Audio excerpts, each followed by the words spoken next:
Yeah, hi. So I want to do hopefully a fairly quick tutorial on how to create a texture from scratch. I'm going to be using, again, my Adobe Capture, and hopefully you can see that screen. I took, using this Adobe Capture app, free download on an iPhone, and I went out last night. I was at the beach, and I just took some shots of sand and a wall and a mural, and it creates from the photograph vector line art, black and white, perfect for our purposes in design fundamentals, and it puts it in my library. And what's very cool is that, let's open up this window here and let's go to libraries, and just for you beginners, you can open and close all your windows here. And here it shows you my library, and here it shows you the graphics. I haven't figured out yet why it's so dark. I mean, I understand it's a transparency, and it's and there's a black object on there. I would like to see it more like the brushes here, but I have labeled these, so let's just go ahead and get started. Here's some bikes, here's some sand, here's a grill, there's some different things there. So I'm going to do File New, and another new thing in CC15 is Photoshop is the artboard, okay, which I had to kind of get used to. I'm going to do the web minimum 1024 768, and for those of you doing web graphics, this is going to be more of the size rather than the size that we're, say, working on in a template in a classroom. There's different sizes. You could do File New. We could go to, you can see that the resolutions are getting bigger. The most common is 1366 by 768. Okay, that's even bigger, right?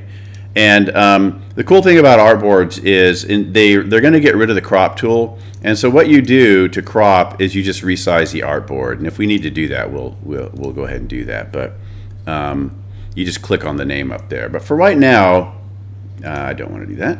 Okay, for right now, and I can combine my libraries with my layers over here, and I can drag this over.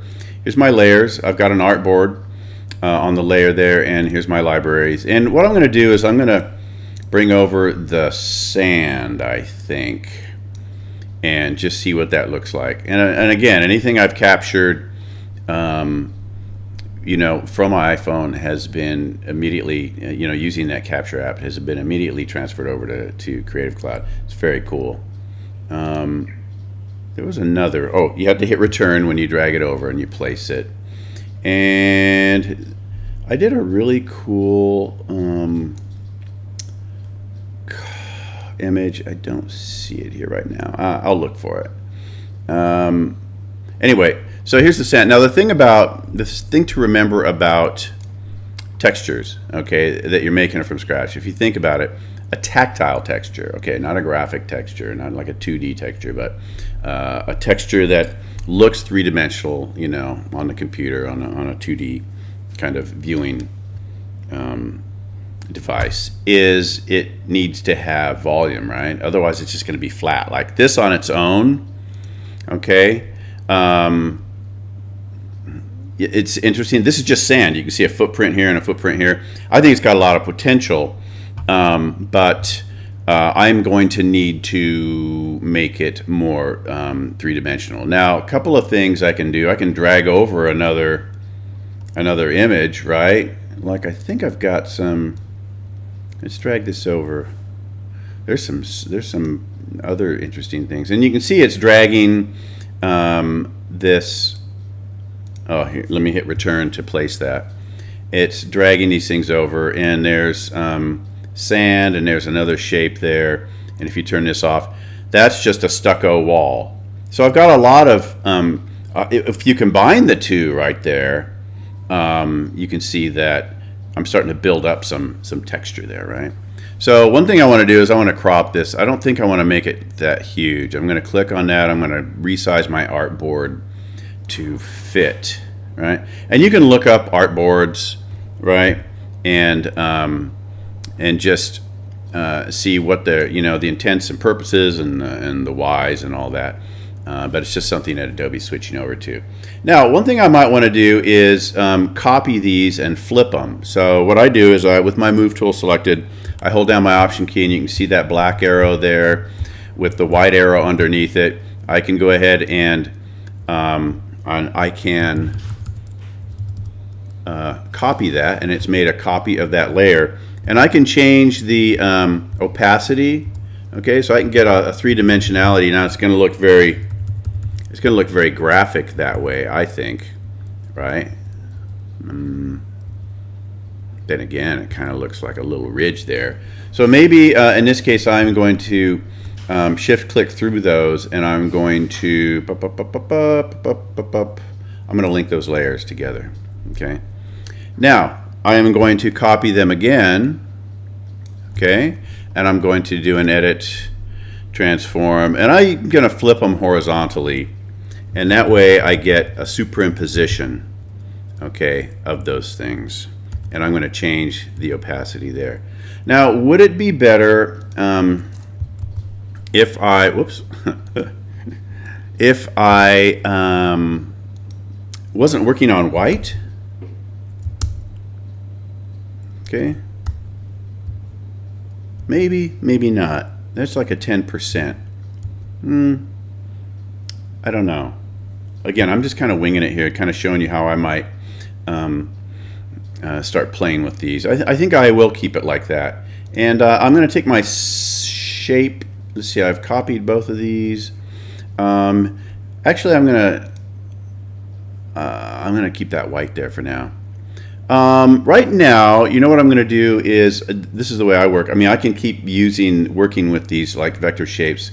I'm going to go ahead and shift click through, and I am going to rasterize them.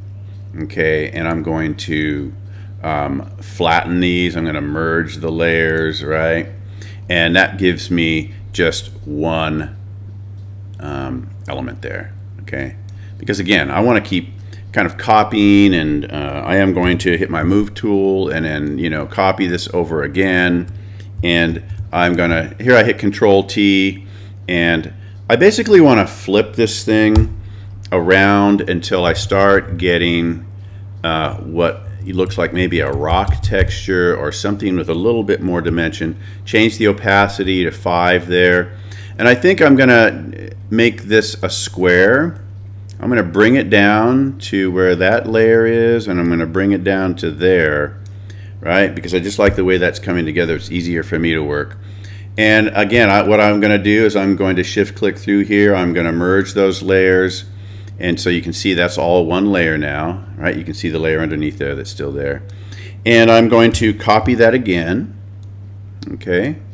Now the disadvantage of rasterizing, okay, is that it doesn't maintain its cool vectorness, right? And hold on.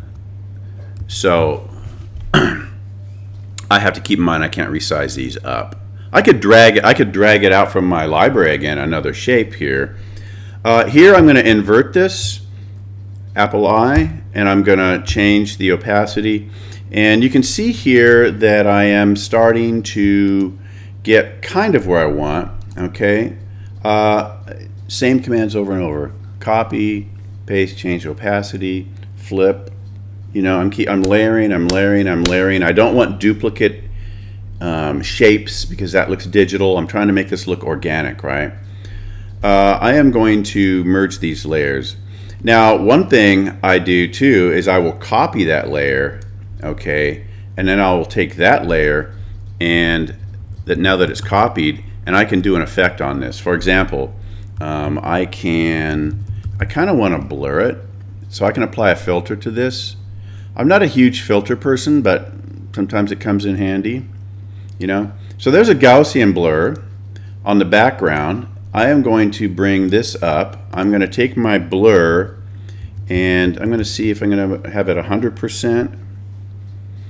Or not, and I think at that point, let me just drag down that top layer again and invert it. Ooh, that's looking interesting. And I'm going to rotate it again. Okay, I'm going to bring that up. And I'm going to hit 60-80% opacity. So I think there, I'm going to stop for now. I am now ready. You know, I can post this. I can say, okay, I made this. I went out and took a photograph of some sand and some stucco. I superimposed them. I rotated. I flipped. I changed opacity. Now I've got what looks like I'm looking at some rocks or some brick out here. I've got like kind of a tactile, gravelly texture. So now I can do a file, you know, export. Here's Save for Web Legacy, export as, and it brings up my beautiful little export thing, and I'm going to select JPEG 100%. I'm going to export it as, you know, texture 1, right?